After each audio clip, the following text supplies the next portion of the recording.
Aso. Ang bait mo Dugi. Halika. Hey. Halika, dali. Ang bait ng aso Halian na? Hindi pa po. Hindi pa. Bakit? Wala pong makain. Walang makain. Walang bigas? Wala po.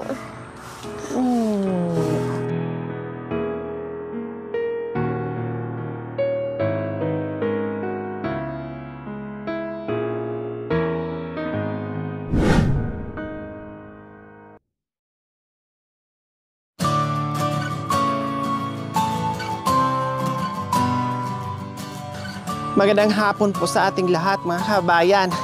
Galing tayo doon, no? Katatapos ng ating vlog. Meron nakapagturo sa atin na meron daw mag-asawang Aitas dyan mga kabayan. Nakawawa din daw po yung kalagayan. Kaya sabi ko, no, nirefer na tayo at kunting lakad lang naman mga kabayan daw. Pero wala pa akong nakikitang may bahay. So may daanan. Sabi kasi sundan lang natin, no? Kakanan lang daw, hindi yun na okay, sige. Sabi ko, tara, puntahan na natin yung team. Dahil nandito na tayo, puntahan natin yung sinasabi nila, tinuturo nila na may bahay dyan sa gitna ng bundok. Kaya tara mga kabayan, puntahan natin.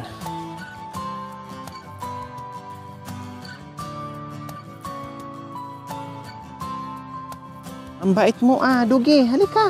Hey. Halika, dali. Ang bait ng aso Siguro ito yung bahay dyan kasi may aso na dito.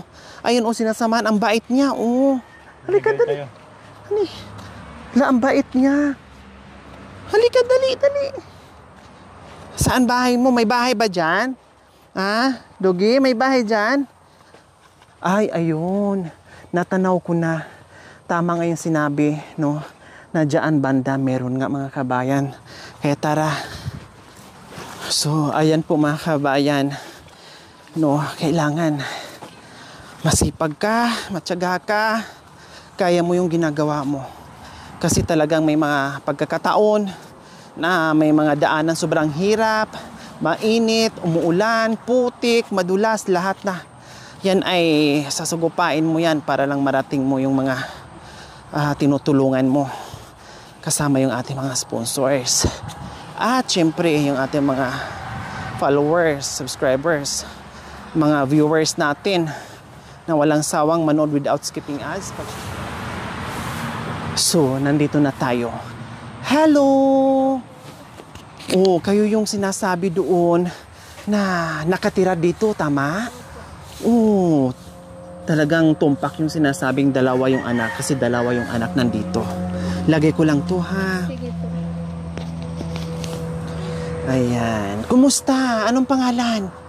Hazel po. Hazel? Wow, ang ganda naman. Hazelnut.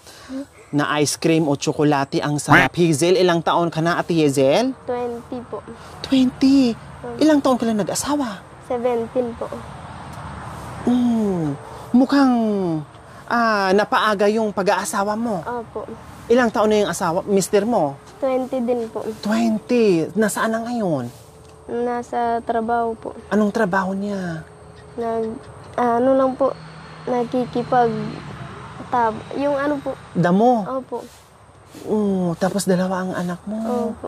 Ang cute naman niya. Anong pangalan niya?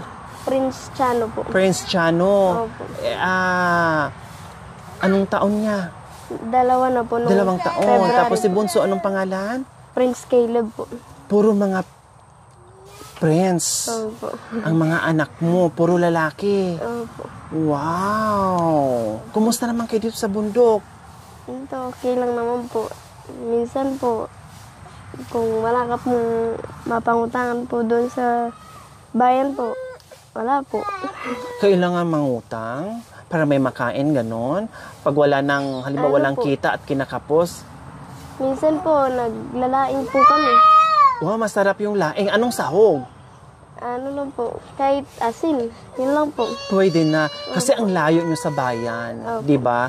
Tapos syempre kung may income kayo, kukunti lang, ibili ng bigas at hindi pwedeng ibili ng masarap na ulam kasi maubos, wala ng bigas. Wala na pong bigas. Di ba?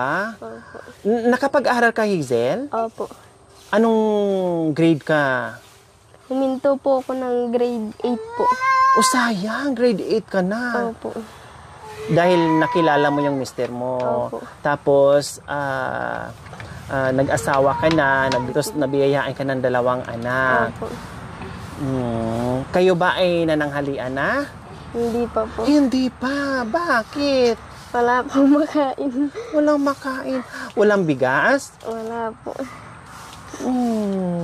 Tapos wala ding ulam. Wala Siyempre, din po. kawawa naman yung mga bata. Opo. Aantayin pa si mister Opo.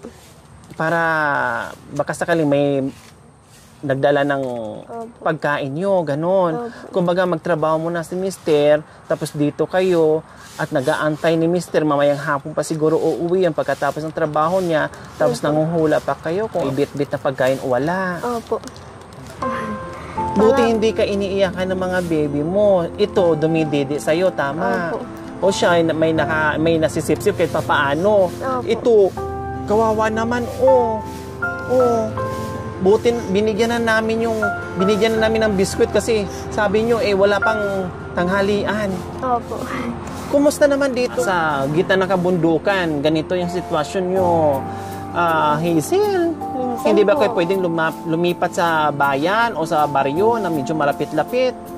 Kahit po nasa bayan ka po, kung wala ka naman pong trabaho, wala ka din po makain. Dito po, kahit po nakapulot ka lang po ng pusong saging, ibibili mo na po. Makakakuha ka lang po ng saging. Pwede mo na po ibenta dun sa ano po. Sa bayan. Opo. Ang sinasabi mo, Hazel, parang kahit malayo kayo dito sa bayan, sa Kabihasnan, no, okay lang kasi kahit papaano may mga gulay, may mga saging diyan na pwedeng pulutin o pwedeng kunin, maibenta pambili ng bigas. Unlike doon sa bayan, walang trabaho, walang mapupulot, o walang makalakal ng mga pagkain. Kaya dito na lang talaga kayo. Opo. Siyempre sa gabi, alam ko, sanay na kayo sa walang ilaw, sanay na kayo sa tirahan na malamig, sanay na kayo sa tirahan na kabundukan talaga na as in, no? Sanay na kayo dito. Kailang, siyempre, tama nga naman yung sinabi mo, kung sa bayan kayo, wala naman doong mga pananim, puro mga bahay, baka mamaya, pag wala na talaga kayong choice, pag nasa bayan kayo, yung namamalimos na lang, di ba, yung nangihingi. Naranasan mo ba ganyan, Ate Hazel? Hindi Yung po. pupunta ng bayan, kasi mayroon namang mga ibang aitas na bahay-bahay o nangihingi-hingi sila. Naranasan mo rin ganyan, Ate Hazel? Hindi po. Bakit? Ang akin lang po, mas gugustuhin ko po na magtanim.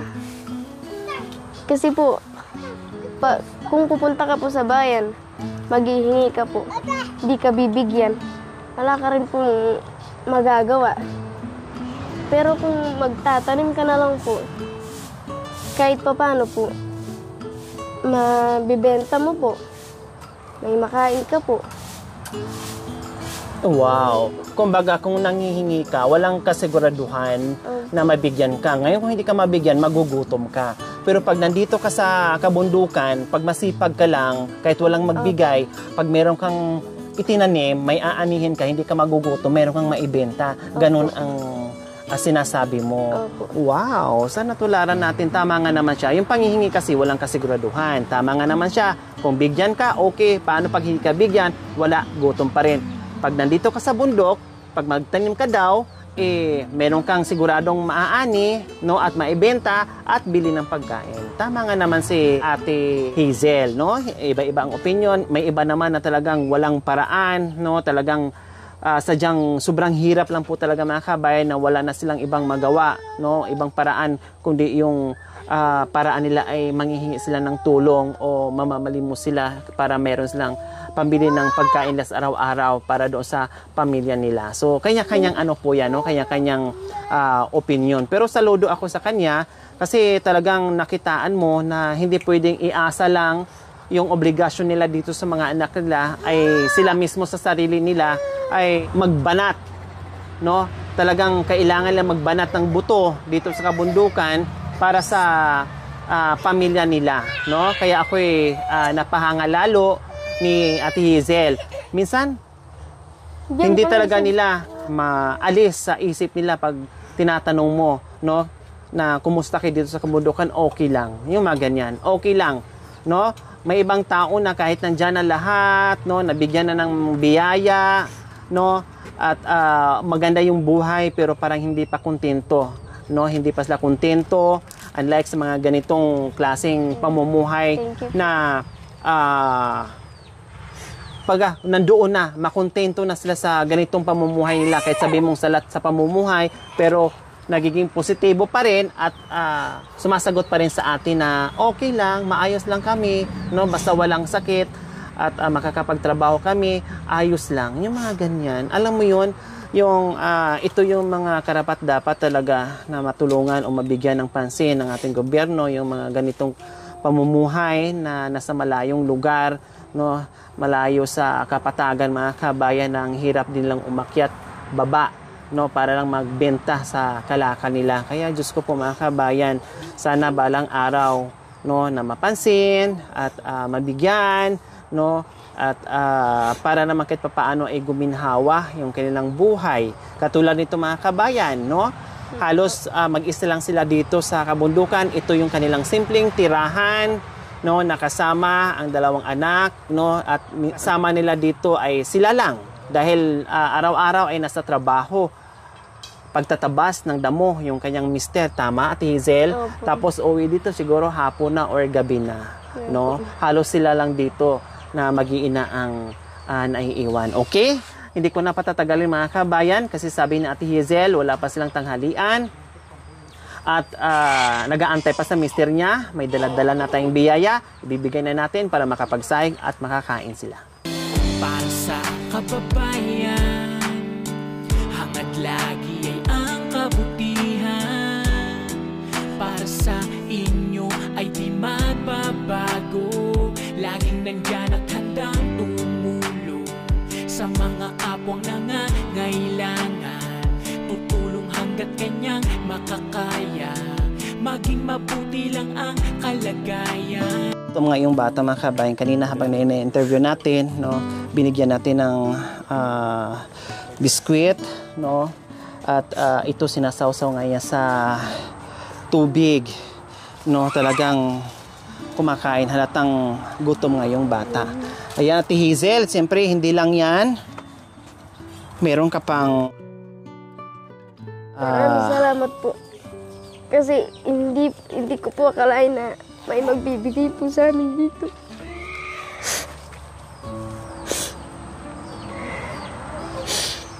masaya si Ate Hazel, tears of joy na nandito siya sa kabundukan na merong tulad natin na pupunta, no, na sinusuyod para lang talaga makita natin sila at mabigyan. Biro niyo po, mga kabayan, sabi niya wala pa silang tanghalian, then nag-aantay pa sa mister niya, no, para nagbaka sakaling may bit-bit na pagkain bago sila makakain, mga kababayan, no, na makauwi yung kanyang mister. So talagang halos lahat yung mga nagugulat sa mga biyayang pag oras na dumarating tayo ay naiiyak, no?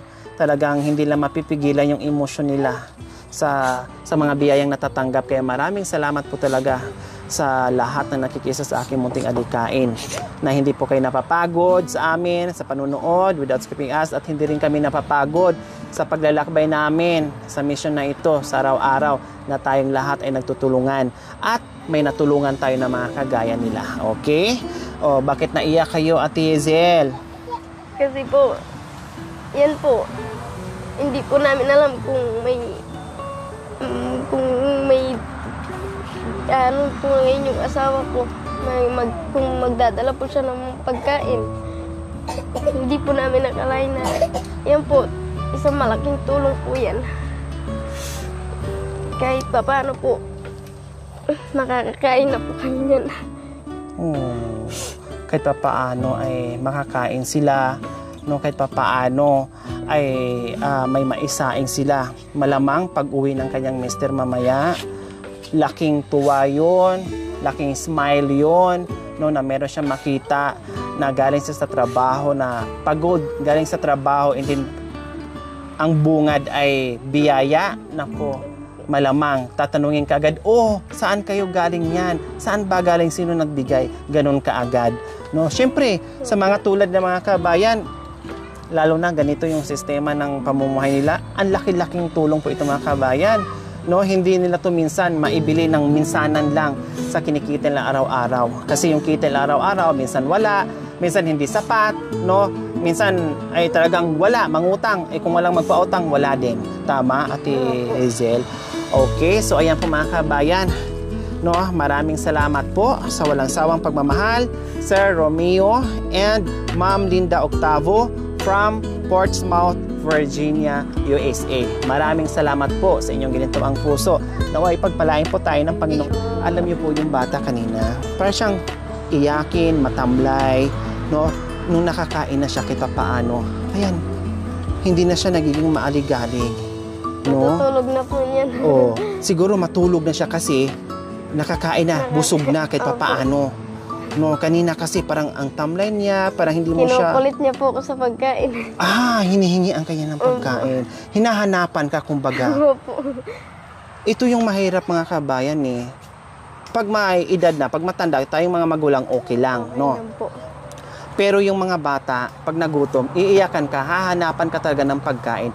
Yun yung pinakamahirap doon, na iiyakan ka, na nakikita mo, na wala kang maibigay, ang sakit sa kalooban bilang isang magulang na iniiyakan ka ng anak na wala kang maibigay. Yun yung kalaban natin na obligasyon para sa mga anak natin. Okay? Bye-bye, be! Bye-bye, Busog na Kapatid. ikaw?